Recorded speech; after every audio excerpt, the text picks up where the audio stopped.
Coach, on the road with the MLB Stars of the Game, taking you behind the scenes, what it's like being a Major League ball player. And today I got the manager of the Angels, Mr. Ron Washington. How we doing? I'm doing extremely well. How about you? I'm great. Good. Good to see you again. It's good to be seen. And good to see you back in that manager role. That's right. That's right. Now, you know, you in that Elite 30 class, 30 managers, all the United States managing Major League Baseball. What's your thoughts on that? Well, it's special. Not everybody get this opportunity. And there's a lot of people out there that would like to have this opportunity. And I'm humbled. I'm very humbled because it took me a while to get back. And my energy and my fire and my passion is the same. So last time we crossed paths, you were managing the Texas Rangers. Now you're over here with the Angels. I mean, what has changed for you and the game in that time, guy? Well, the personnel was younger. You really have to do more teaching. I've always been a teacher all my life, and even when I was in Texas, I was teaching. But it's the youth now. They have taken over the major league, so that means you have to do more teaching, and you begin to see things that you just can't believe you're seeing, like overrunning bases, slide past bases, stuff like that. It's weird because those are the type of things that just wasn't tolerated. So when you think back over this game, I mean, your longevity in this game, what do you attribute to that? Well, I attribute that to the players. They helped me hang around as long as I've been able to hang around and make a difference. That's all you want to do is make a difference, and the players have given me that opportunity to make a difference. And you know, I had the opportunity last few years to interview, of course, Ron Washington, Dave Robertson with the Dodgers, Dusty Baker, Cito Gaston. You know, you guys are pioneers for African Americans, managers in this Elite 30 club. Yes, it is. And believe me, it hasn't been an easy transition. But when you know the game of baseball and you've been a leader all your life, as the guys that you mentioned, Dusty Baker, Cito Gaston, Dave Roberts, myself, that's all you want to do. You just want to lead a group of guys and help them to become what they believe they're capable of becoming. And that's our job. And I feel highly honored to have had the opportunity to meet and interview you, very distinguished African-American gentlemen. Well, I don't know about the distinguished part, but I've always been a baseball rat, and I've always been able to adjust and readjust in the game of baseball.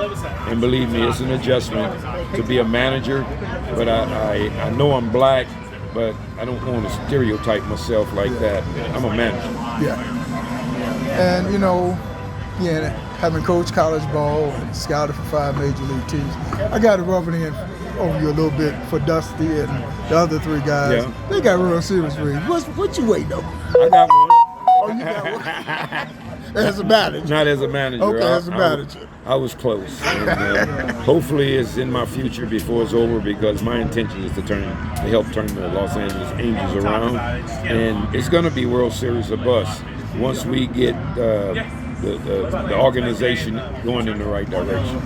Last 2 questions. Who are some of the players that mentored you and you idolized along the way? The main one was guys like Dusty Baker. I had Chico Fernandez, who was an infield instructor with the Dodgers.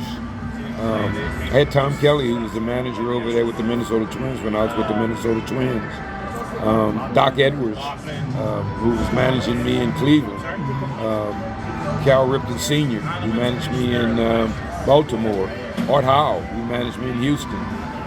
All my minor league managers.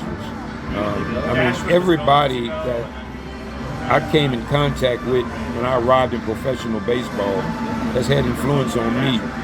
And the things that I might say or I might do, it's a part of all of them in me doing it. Yeah. And Dusty Baker was my main guy when I came up with the Dodgers. He took care of me big time. And I talk with Dusty at least once a month. And you gonna get on my show and name all them heavyweights now. What's wrong with you? Well, that's the people that I've been around. You know, that's the people that Gene Mott, and Jim Leland. has influenced me also. Even though he's with Detroit during that period of time, he was very influential in how you go about your business and how you handle things. And you remember those type of things because I wouldn't be who I am today without all those people inside of me. Man, can I tell people I know you? Yes, you can. But you know, that's the fact. That's the way I've always been in this game. I never got here by myself. There's a lot of people along the way that helped me. Last question. Always end my show asking the major league players what was it like when they walked in that locker room for the first time and saw the uniform hanging up. I'm gonna flip the script. What was it like when you walked in for the first time as a manager and realized I'm the man on this team? It was an unbelievable feeling. Matter of fact, it was very stoic. It was hard to believe that it was happening, but then I had to correct myself and make myself understand it has happened. And now, just be Ron Washington, and that's where I've been for the rest of my career, just being Ron Washington. Did you cry? No, I didn't cry. Come on, a tear. No, I little didn't. tear. No, I didn't cry. Because there's no crying in baseball. Oh, okay. So you ain't gonna tell me you cry.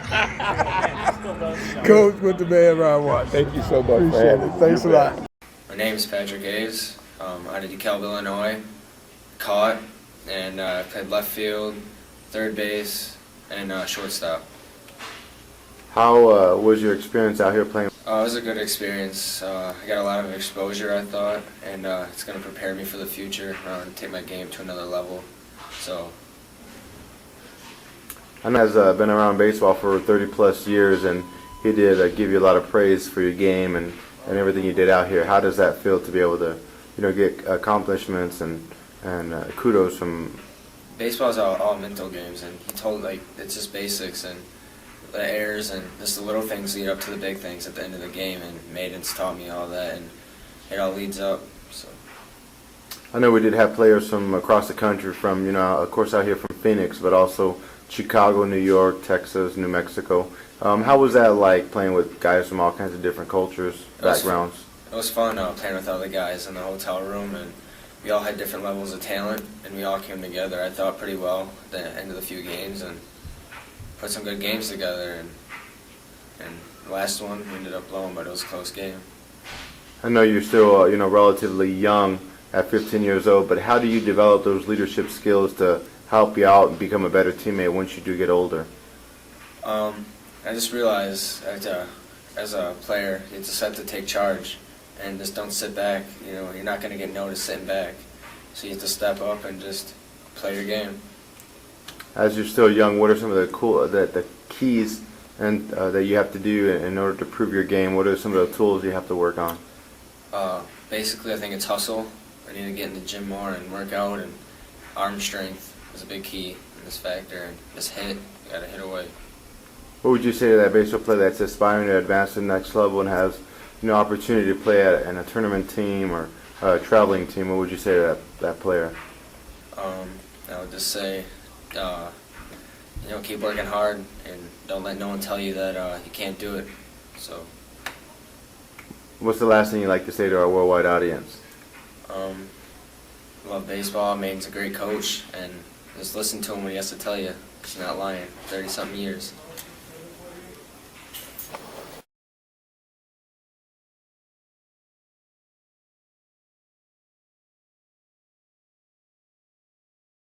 And